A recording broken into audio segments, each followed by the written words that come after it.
प्रवीण बस. नमस्कार मित्रांनो, शिव सकाळ.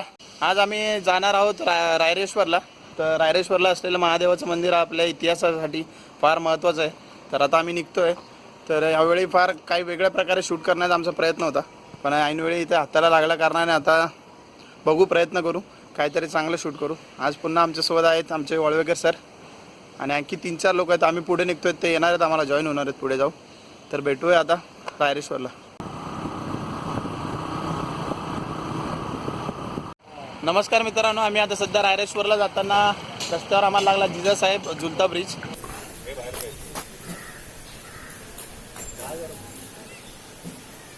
जीवा म्हणून वाचला शिवा, त्यातला जीवाजी महाल यांची मध्ये समाधी आहे. नागेश्वराचं मंदिर आहे, पंत सचिवांचा वाडा सुद्धा आहे. तर आपण बघूया.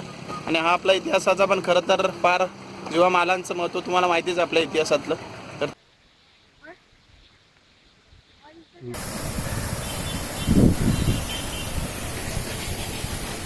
तिथनं मध्ये आल्यावर झुलता ब्रिज नंतर आपल्याला हा रस्ता लागतो. हा रस्ता बघू शकता तुम्ही. ती शांतता ही आपल्याला फार वेगळाच अनुभव देण्यासारखी. मागच्या व्हिडिओबद्दल बोलायचं जर झालं तर आपले पुन्हा सबस्क्रायबर वाढलेत मित्रांनो. आपल्यासाठी ही खरंच खूप गुड न्यूज आहे की आपले 150 सबस्क्रायबर पूर्ण झाले आहेत यूट्यूबवर.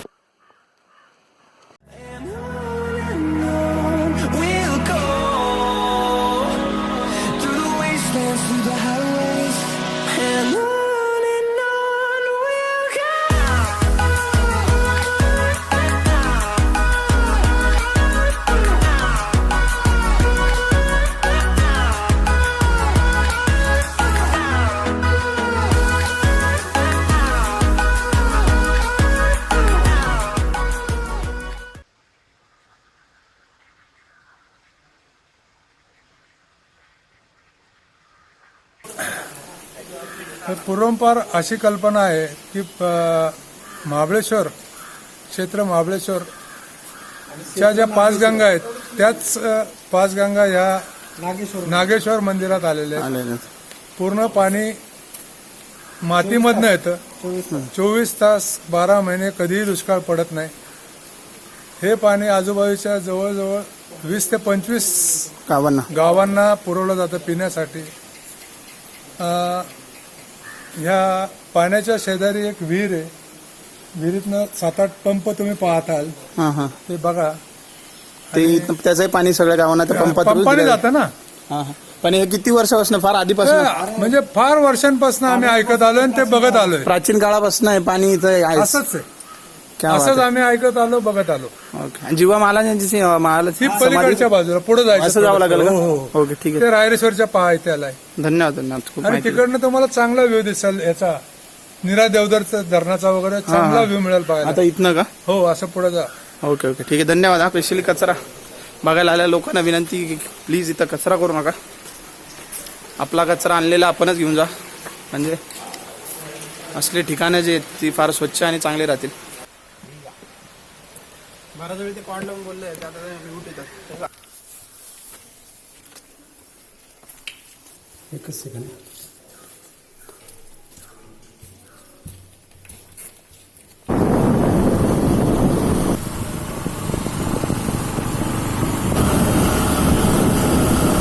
तर मित्रांनो, आपण आता पोहोचलो आहे रायरेश्वराच्या पायथ्याशी.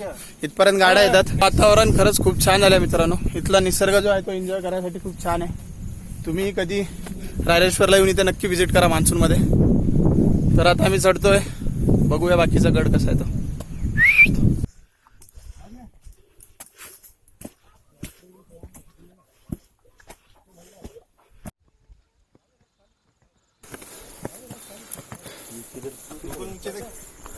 बाय इधर साइड में पकड़ने के लिए भी कुछ नहीं है ना, पकड़ने के लिए.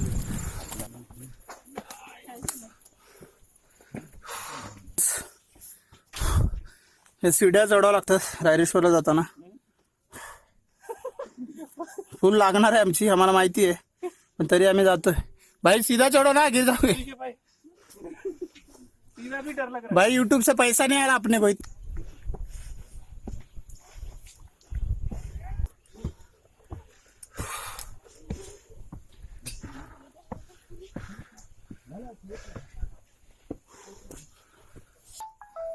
ट्रेकिंगसाठी एक नंबर हाताला लागले.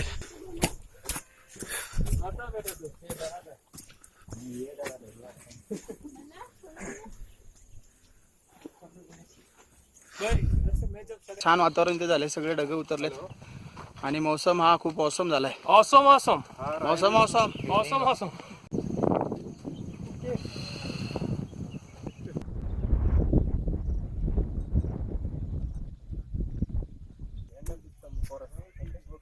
ह्याने ते जॅकेट असं घेतले ना जसं काय एखादं ह्याचा माणूस आलाय भुताटकीतला. 7 प्रकारच्या वेगवेगळी माती सापडते, पण आता शक्य नाही पावसात. ती माती शोधणं शक्य नाही, वेगवेगळ्या रंगाची माती इथे असते. उन्हाळ्याच्या दिवसात तुम्हाला इथे नक्की बघायला भेटणार. हो, पाण्याचा टाका असावा आधीच्या काळात. हा तलाव, या मंदिरात आपण आधी व्हिजिट केली आहे नागेश्वराच्या, तर तिथे जे पाणी येतं असं त्यांचा अंदाज आहे की या तळ्यातलं पाणी तिथे येतं. ड्रोन पाहिजे, ड्रोन. इतिहासाच्या दृष्टीने रायरेश्वर हा आपल्यासाठी फार मोठा देवस्थान समजलं जाईल, तिथले महादेवाचं मंदिर. कारण तिथनंच महाराजांनी हिंदवी स्वराज्याची शपथ घेऊन पुढे आपलं हिंदवी स्वराज्याची सुरुवात केली होती. तर मित्रांनो, रायरेश्वर याला यायच्या आधी बऱ्याच लोकांकडनं मी ऐकलं होतं की तिथल्या पायऱ्या या व्यवस्थित नाहीत, तुटण्याची शक्यता असते मान्सूनमध्ये. तर तसलं काही नाही मित्रांनो, तुम्ही मान्सूनमध्ये येऊ शकता. मी बघितले, व्हिडिओ तुम्ही बघितला असणारच. तर फार छान पायऱ्या आहेत, सेफ अनसेफ असं काही नाही आहे. फक्त तुम्ही बोटं करू नकात, नाही तर फार चांगलं आहे चढायला. आपण आपल्या जबाबदारीने जर चढलो ना वरती तर काही होणार नाही. धिंगा मस्ती चढताना करू नका. बोटं केलीत तर नक्की बोटं जातील. करो भाई, क्या बोलू मैं? कुछ भी बोलो भाई. And please subscribe to Praveen from MH20. He is my subscriber, he is not friend बोल भाई, सब्सक्राइबर क्या बोलता है? मैं ऐसा बोल रहा है, ये हमारे साथ नहीं है, ये इधर मिला है मेरे को. नहीं नहीं नहीं. तमिलनाडु से खास स्टोरीज में अपडेट देखा, उनको पता था मैं रायरेश्वर जा रहा हूँ. ये तमिलनाडु से आदमी मुझे मिलने आया है. Yes. तो I बहुत ही came a अच्छा लग रहा long है. way from Tamil Nadu to Maharashtra to meet Mr. Praveen, the best blogger in YouTube and blogger, right? Yes. The best blogger in YouTube and I like to be his friend forever, and he's very kind person, and you could see he's going to sponsor my lunch, he's going to sponsor my dinner and my accommodation charges, everything, and even he's going to reimburse my flight charges from Tamil Nadu, and I hope so he gonna book my flight ticket from Pune to Tamil Nadu, and thanks a lot. And Praveen, बस मित्रांनो, पाऊस चालू होतोय, बंद होतोय. पावसामुळे जास्त काही shoot करता येत नाही आपल्याला, पण जेवढं शूट करता येईल तेवढा प्रयत्न केला आम्ही. तर आता आपण लवकरच मंदिरामध्ये पोहोचणार आहोत. चाललोय आपण. आतापर्यंतची जर्नी तर खूप चांगली चालली आहे आपली, आणि पाऊस चालू झालेला आहे, त्यामुळे आता शूट बंद करून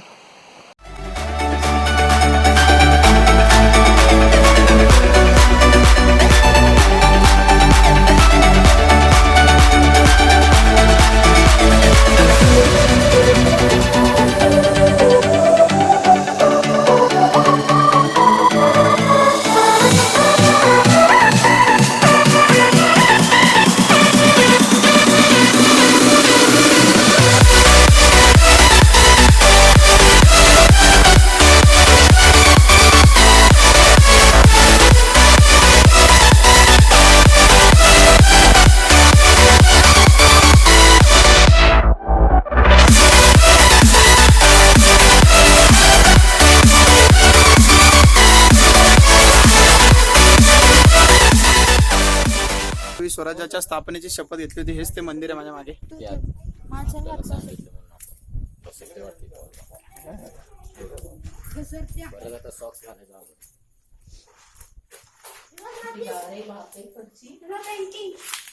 इथे 3 नंदी आहेत.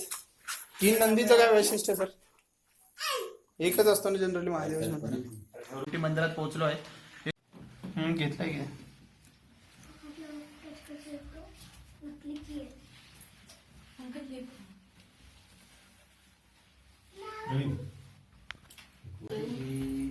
आणि तनु चक्क पाय ठेवते तिथे पण.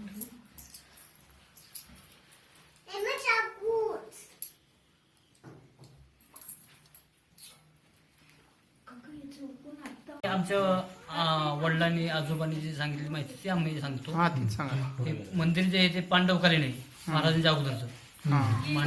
महाराज ज्या टायमाला स्वराज्य स्थापनेची प्रतिज्ञा इथं आली हम्म. त्या टायमाला त्यांच्याबरोबर शिवा नावाचा एक जंगम कर्नाटकमधनं घेऊन आले होते. हम्म.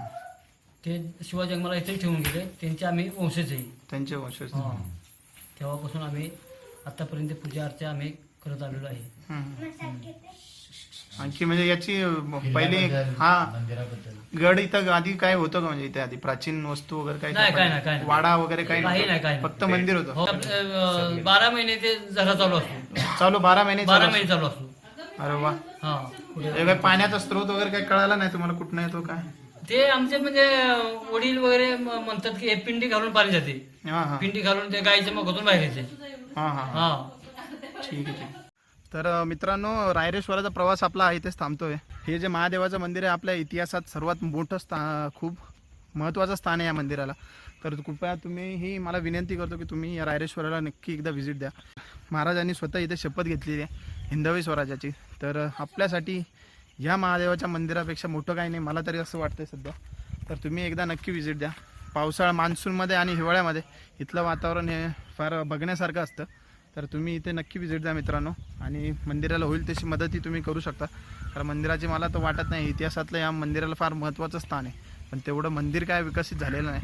तर मित्रांनो, तुम्ही इथं या, एकदा याला व्हिजिट करा आणि नक्कीच तुम्हाला आवडेल मित्रांनो. तर व्हिडिओ आवडला असेल तर मित्रांनो नक्की लाईक करा, ही माहिती तुमच्या मित्रांसोबत शेअर करा. आणि हो, जर पूर्ण व्हिडिओ आतापर्यंत बघितलाच आहे तर सबस्क्राईब नक्की करा मित्रांनो. जय भवानी, जय शिवाजी, जय शिवराय. तर मित्रांनो, गड किल्ल्यांवर असले हे बघा बॉटल्स, हे असलं टाकू नका. जेवढं आपण आणलेला कचरा आपल्याला घेऊन जाता येईल तेवढं घेऊन जाण्याचा प्रयत्न करा, जेणेकरून आपले गडकिल्ले हे स्वच्छ राहतील. प्रत्येक वेळी कोणी मोहीम काढणार आणि गडकिल्ले स्वच्छ. आम्ही जात असताना आम्हाला लहान मित्र इथं भेटलेत. तर ही यांना इतिहासाची आवड. हे केंजळगडाला आत्ताच भेट देऊन खाली उतरलेत. आम्ही रायरेश्वराहून उतरलोय. केंजळगड आमचा झाला नाही, फार उशीर झाला कारणाने. तर हा जो वरती दिसतोय तो केंजळगड आहे. जय भवानी, जय भवानी, हर हर हर हर. तर ही लहान मुलांना लागलेली इतिहासाची आवड, तर तुम्हालाही थोडी आवड लागू द्या मित्रांनो. एवढं लहान मुलांना कळतंय की गडांना भेट द्यायला. तुम्ही जाऊन गर्दी करा थोडी, तर गड किल्ल्यांचं संवर्धन नक्की होईल मित्रांनो. जय हिंद, जय महाराष्ट्र आणि जय शिवराय.